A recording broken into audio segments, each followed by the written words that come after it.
everyone, we're back. I am Nick. And I am Claire. Welcome to this episode of Huzzah! We are so happy to have you joining us for this episode. We are going to be discussing the apprentice journey. Claire, you sound so serious. Well, that's because the Shakespeare on the Sound apprenticeship is serious, Nick, and I respect our emerging artists, and it is a very serious journey through Shakespeare on the Sound. Yes, it is very serious and incredibly challenging, but it is also insatiably fun. It's the most fun you can have in a 6-week period. That is very true. What are some of the things you get to do as an apprentice?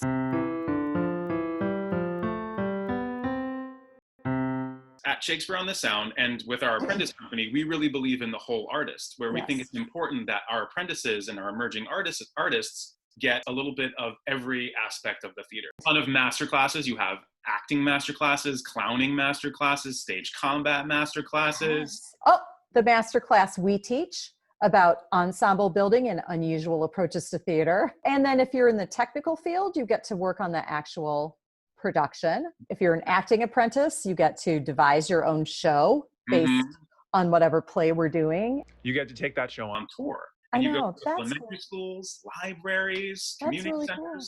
It's really fun.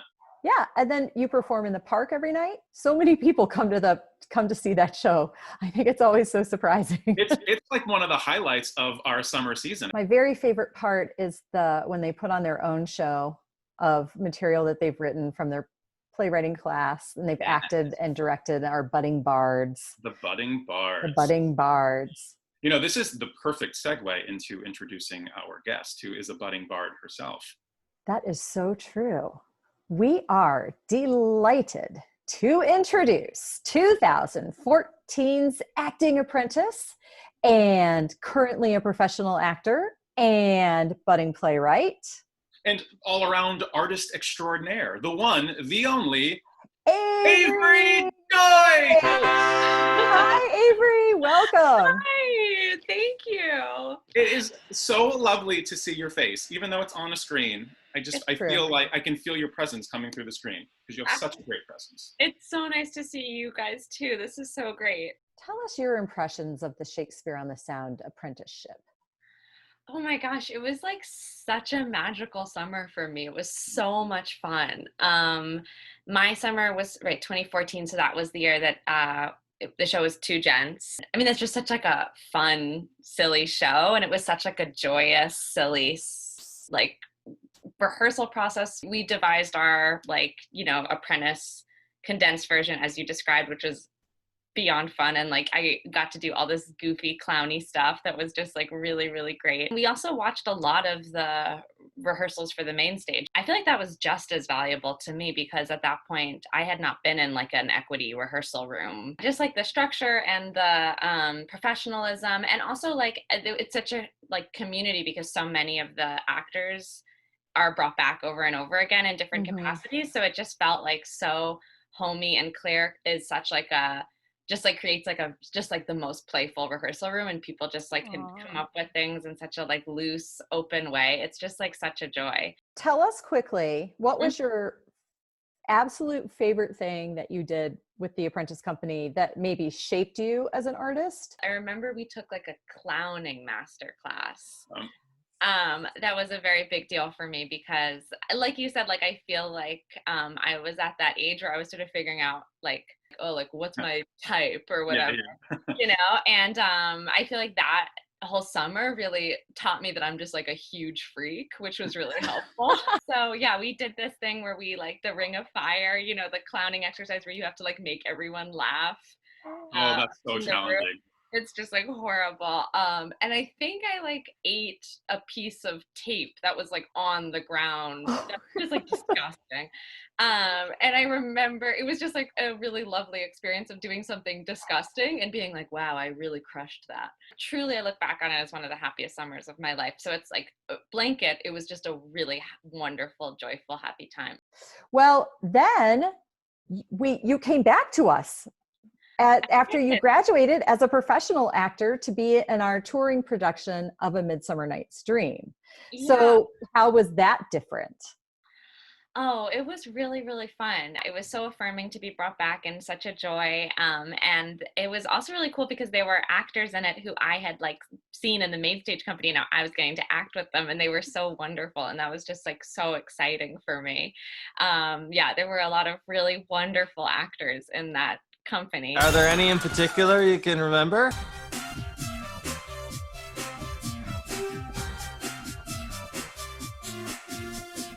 This is Catsby, our roving reporter. Welcome, Catsby. I didn't know you were coming in now.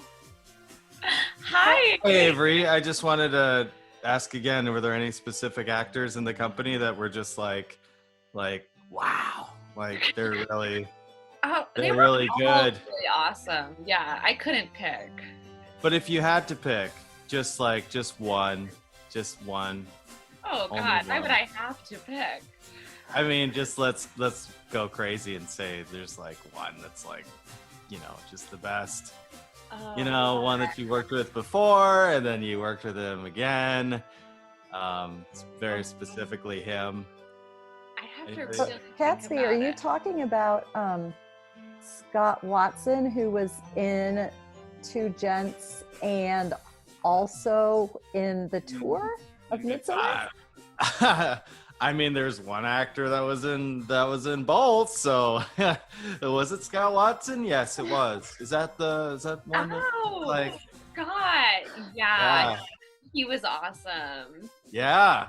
Yeah, really great.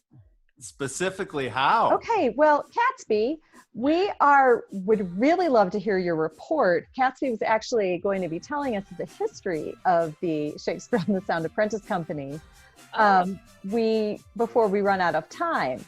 So, Catsby, do you want to start on that? Sure. The Apprentice Company has been around for 10 years. Famous apprentices include Avery, Lady Gaga. And that's all we have time for today. That was really lovely. Thank you, Catsby. You multly-minded Apple Johns. Wow. There you have it. Catsby Dorcas, everyone. We'd love to know what you've been up to now since your time at Shakespeare on the Sound. What have you been up to? What's going on in the world of Avery Deutsch? Since Shakespeare on the Sound, I graduated, I moved to New York, and then I was in New York for a couple of years, and then I went to Actors Theater of Louisville, and I did the acting apprenticeship there.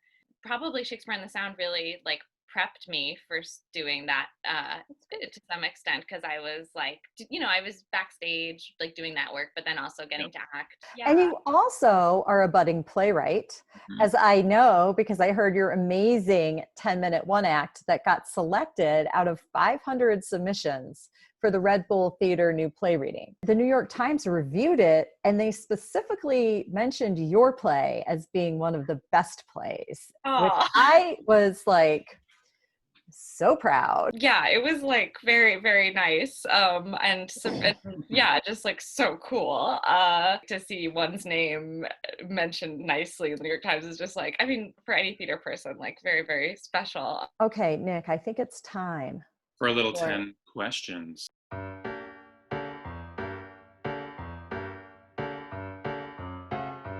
As you know, Avery, we'd like to end every episode of Huzzah with a little game. So this should be fun. We curated the questions specifically for you. Okay. And we are hoping that you do not feel too stressed out. No pressure. Yeah, no pressure. I'm like already sweating, but let's do it. All right. Question number 1. Which Shakespeare play has not been made into a musical? A, Hamlet, B, Titus Andronicus, C, As You Like It, or D, The Two Gentlemen of Verona?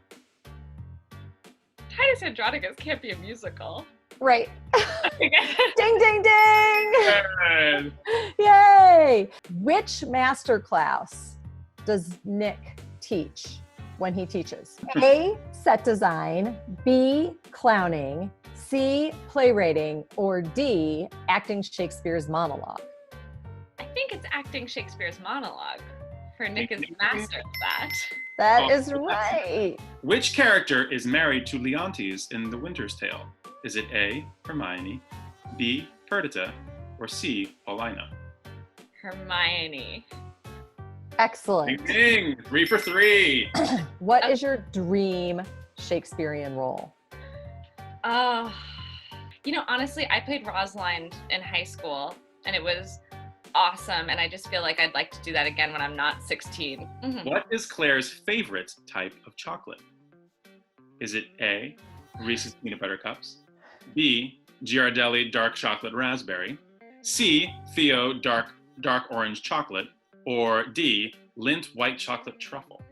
Oh my gosh, I actually feel like I know this, but now I'm doubting myself. Is it the orange one? It is! Yes! Because I have those chocolate bars everywhere I go. Which Shakespeare character says, "To the drink"? Is it A, Gertrude, B, Lady Macbeth, C, Desdemona, or D, Portia in Julius Caesar? Oh God. Okay. Is it Lady M? No. Oh. It is not. Who is it? Gertrude. Gertrude. Who is your favorite playwright other than Shakespeare? Oh, that's so hard. I have many, but right now I'm going through a definite Annie Baker kick. So I love Annie Baker. If you could only eat 5 foods for the rest of your life, what would they be? Oh, okay, great. Pasta. Definitely pasta. I would say chicken parmesan, chocolate covered pretzels, dark chocolate covered pretzels, corn on the cob, and eggs, like in the morning. There you go. That'll be my day. No, fine. Wait, I have to take back eggs. I'm sorry. A tuna sandwich. That was insane. Obviously. Okay. With whom did Shakespeare co-write The Two Noble Kinsmen? Is it A, Anton Chekhov? It's not Chekhov. B, Christopher Marlowe, C, John Fletcher, or D, Ibsen? It has to be Marlowe, right? No, it does not. No. Fletcher. John Fletcher. You're like Arthur Miller. For question number 10, your last and final question. Who is your favorite actor you've ever worked with on stage or screen? Is it A, Scott Watson? I think that's right. Yeah. Go no further. Which one? A. Correct. Okay. There was no choices. No brainer. Oh, and he's gone. It's a strange affinity for Scott Watson. Yeah. I wonder if they know each other. Anyway, Avery, thank you so much for participating in Huzzah. Oh my gosh, thank you for having me. This was so fun. It was so fun having you. Oh, we miss you. I can't wait to see you in person. I know. Me too. Well, I'll talk to you guys soon. Bye, Avery. Bye, Avery. Bye. Well, Nick, we've wrapped another episode of Huzzah! 2 episodes in the can. So to our viewing audience, whatever 4 or 20 or 2,000 people are out there watching us, They may be. We are trying to come up with a good tagline, exit line. Yeah. For today, we're going to try 2 different ones.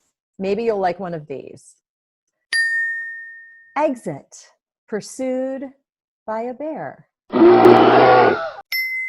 To the drink.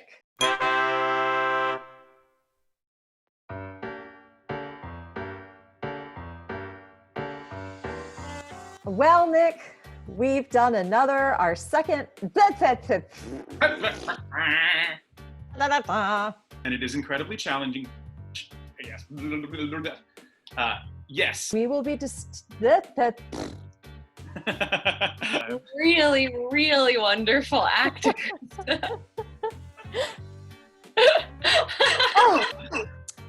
Well, would you describe Scott Watson as more rugged or just kind of like trim, like some like like a rugged tree that you'd find in a forest and be like, wow, that's a pretty cool tree.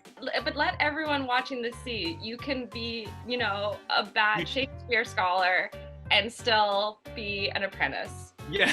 It's true. To the drink. To the drink. Okay, that's good. To the drink. To the drink. To the drink. To the drink. To the drink. To the drink. Or we could, until next time. No. Hey. You didn't lift yours up. What do you want me to do? Okay. You guys are actually stacked on top of each other, but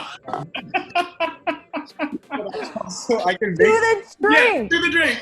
like this, like. Oh. To the drink. So bad. It looks so dumb.